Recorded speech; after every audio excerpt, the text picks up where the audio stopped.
జై శ్రీకృష్ణ స్నేహితులారా, ఈరోజు కథలో మనం ఒక ముఖ్యమైన విషయాన్ని తెలుసుకుందాం. కొన్ని శాపాల వల్ల స్త్రీలు తమ భర్తను త్వరగా కోల్పోతారు. పతివ్రతగా ఉండే స్త్రీ ఎప్పటికీ చేయకూడని పనులు ఏమిటి? ఈ కథను పూర్తిగా వినమని అన్ని సోదరీమణులను కోరుతున్నాను.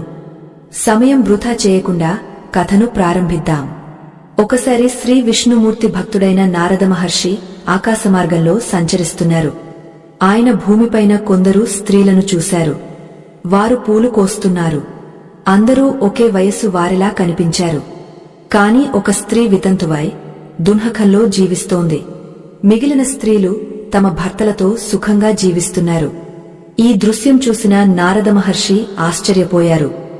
వెంటనే యమధర్మరాజు దగ్గరకు వెళ్లారు. యమునికి నమస్కరించి ఒక సందేహం అడిగారు. ఓ ధర్మరాజా, నేను ఆకాశంలో సంచరిస్తూ ఒక విషయం చూశాను. భూమిపై కొందరు స్త్రీలు పూలు కోస్తున్నారు. వారు ఒకే వయస్సు వారిలా కనిపించారు. కాని ఒక స్త్రీ వితంతువై దున్హకంలో ఉంది. మిగిలినవారు భర్తలతో సుఖంగా జీవిస్తున్నారు. 3 ప్రశ్నలు అడగాలనుకుంటున్నాను. ఏ స్త్రీ త్వరగా వితంతువై దున్హకంలో జీవిస్తుంది? ఏ స్త్రీకి జీవితంలో ఎప్పటికీ సుఖం దొరకదు? భార్య తన భర్త అడిగినా ఇవ్వని వస్తువు ఏమిటి? నారదుని ప్రశ్నలు విన్న యమధర్మరాజు ఆలోచించారు.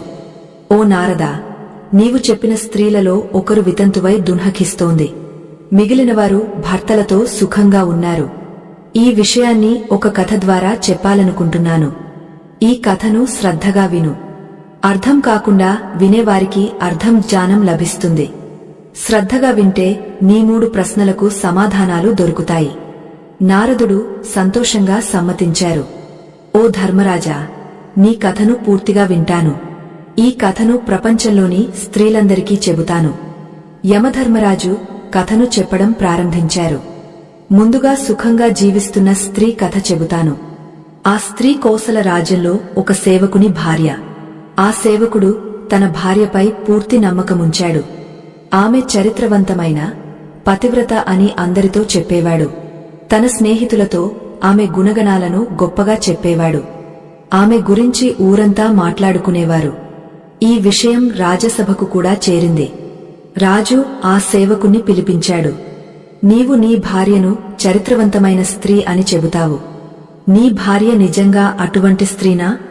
నీవు చెప్పినట్లు ఆమె పరపురుషుని చూడదా? దీనికి ఏమైనా సాక్ష్యముందా?